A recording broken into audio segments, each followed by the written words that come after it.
this out. It's the first time I have my name on a piece of gear. That's pretty cool.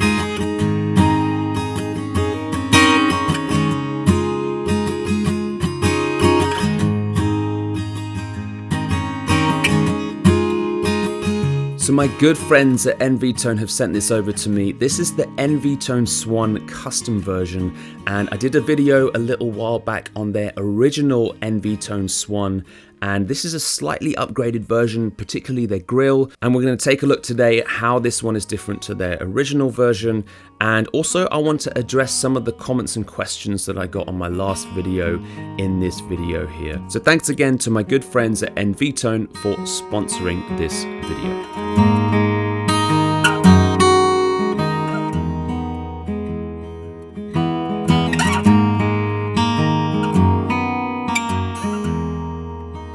Now, if you haven't watched my old video on this, then I do recommend that you go and watch that after you watch this video. But basically, the NV Tone Swan is a pickup designed for your acoustic and nylon string guitar, and it is mounted in the sound hole of your guitar. This is just the mount, but it's basically a single condenser microphone on this gooseneck. Oh, and by the way, I should say that this isn't just a mount. There's actually a mini circuit board inside here which controls the microphone.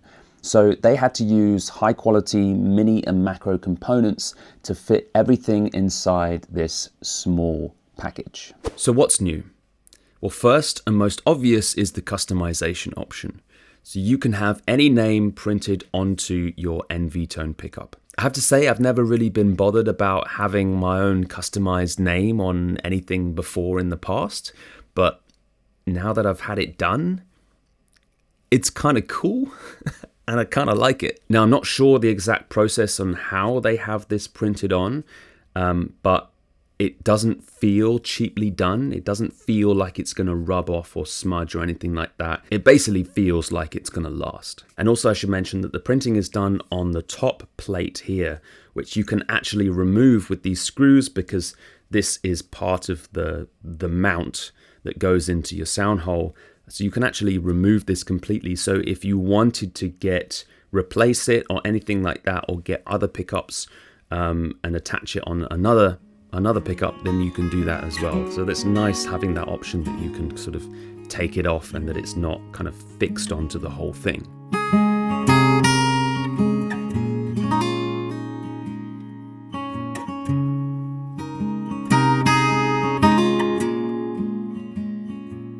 Another thing that is new is the different color options. So there are various different colors available depending on the color and finish of your guitar. So now you can not only customize it with your name, but you can also select the color that best fits your guitar. And this is actually pretty cool because it's something that no other pickup company is actually offering, none that I've seen anyway.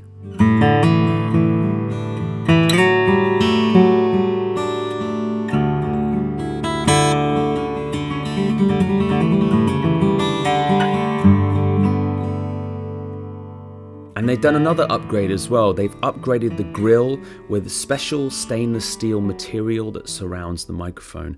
And you might think that this is a very insignificant upgrade, but actually the grille does way more than just protects the mic from dust. So firstly, it acts as an acoustic filter, so it actually has an impact on the overall sound and it influences the frequency response of the microphone. And secondly, it's an EMI shield, so it protects the microphone from electromagnetic interference. This is part of the Faraday cage, and Faraday was a physicist who came up with the idea of building a cage around something, basically protects it from electronic or electromagnetic interference.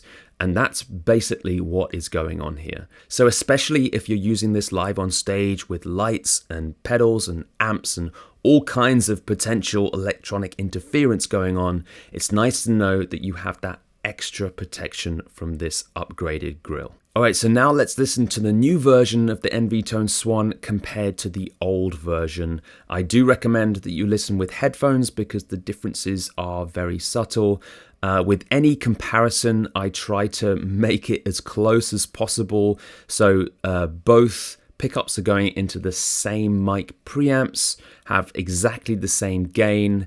They're recorded both at the same time, so they're the same take. I have them both inside the sound hole, and I have the capsules as close together as possible.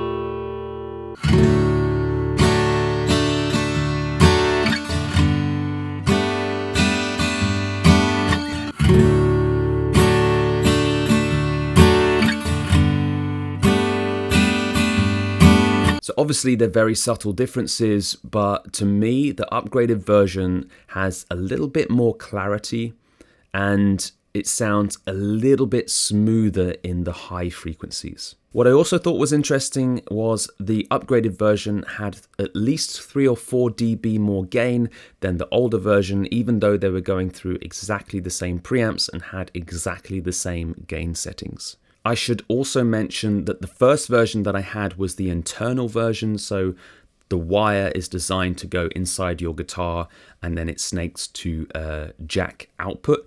And then this one I have now is the external version.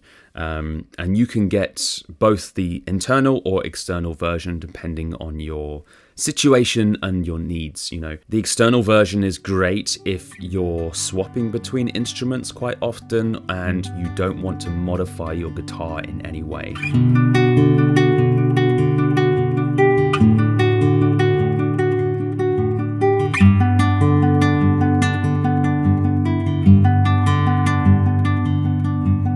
So obviously the external version comes with this cable that's attached to it that is pretty long. And then you would get the internal version if you don't mind modifying your guitar and you know you want to keep it inside that guitar at all times. By the way, I added a tiny bit of EQ and reverb to some of these recording examples just to get it sounding exactly how I like it. I added a slight boost around 150 Hertz and then a slight roll off on those high frequencies. But now let's have a listen to how it sounds with no EQ or reverb, just the pure raw sound with nothing added.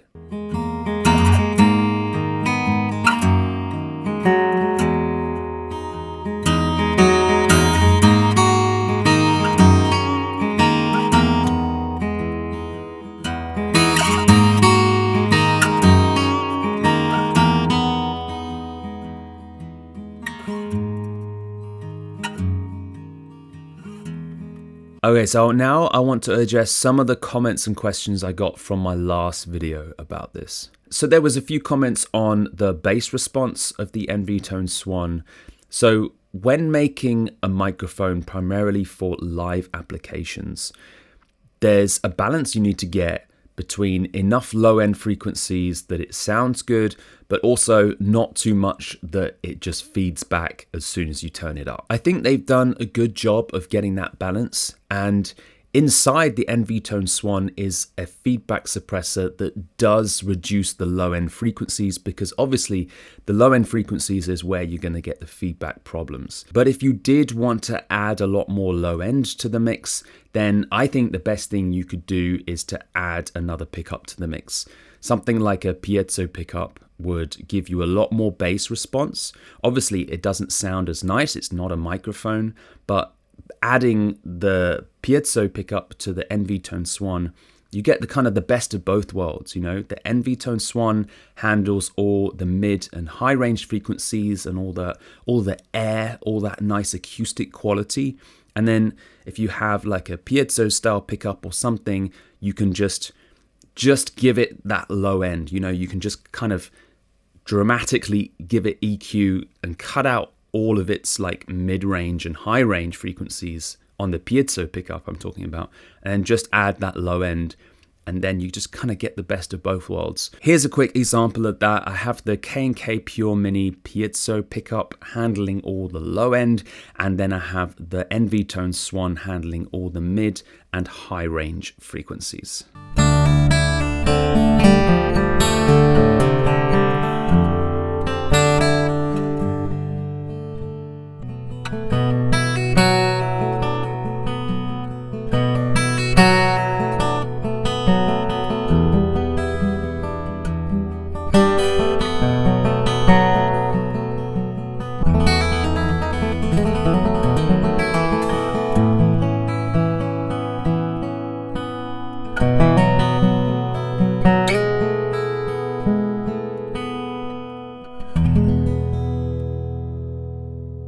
Another common question I got was, how can I attach this to my pedal board?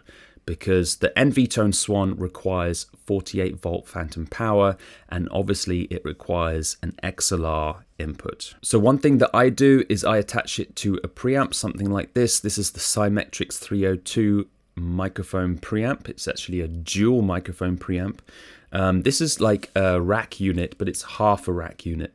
So it's not that big. I mean, I actually sometimes attach this to my pedal board.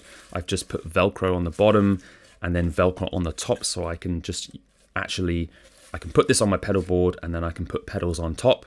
So it kind of acts like a step up on my pedal board. So it's not massively bulky. Obviously it takes up a lot of space, but then I can put pedals on top. And the thing to look out for is obviously you make sure that it has phantom power, 48 volt phantom power, and then it has an XLR input. The other thing you need to look out for is the output. So you need to make sure that it has a line output for a jack cable as well. Hey there, it's Future Fabian. I'm just editing the video right now, but there's something I forgot to mention. The line output from your preamp needs to be an unbalanced signal. So guitar pedals take unbalanced signals. They have unbalanced inputs, not like microphone signals, which are usually balanced.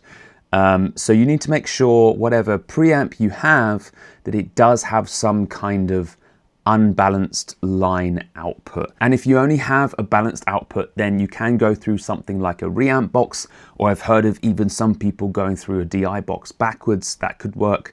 Also, if you have an effects send and return, that could also work, because a lot of these are unbalanced line signals, so you can just send the effects and return through your guitar pedals and then it comes back into your preamp. That would work as well. Also, there are some really great acoustic preamps out there that have microphone inputs as well. They're usually ones that have two inputs, so they're designed for a pickup and a microphone, and they're designed so you can blend the two. I'm thinking of the Radial PZ Pro. That's one that has a microphone input and it provides 48 volt phantom power, and it has an effects send and return as well. So you could send the effects send to your pedals, and then the output of the pedals would come back into the return, and then you can control everything with the preamp. That would be a really great option. So having an internal microphone that requires 48 volt phantom power is a little more to think about, I know, but the benefit of that is that you're not relying on these battery powered preamps that, let's be honest, don't compare to the quality wise or power that you will get in terms of gain and output compared to these kind of microphone preamps here. So that's kind of the trade-off, I think. Yes, you have to provide it with phantom power, but with that you can use higher quality preamps, which with that will give you more gain and ultimately better sound. So who is this for? This is for anyone who wants a natural sounding pickup but doesn't want to do any modifications to their guitar. And also, with all these interesting customization options they now have, it can give you just a really unique look to your guitar. As acoustic guitarists, we have a specific problem, and that is acoustic guitar pickups just don't sound natural. They just don't sound like acoustic guitars. And I feel like NV Tone are on a mission to try and solve that problem. So I'm very excited to see what they come out with next. Thanks again to NV Tone for sending me this custom one-of-a-kind pickup. As always, I'll put a link in the description down below so you can check this out. Other than that, have a fantastic day, and I will see you again in another video very soon. Bye.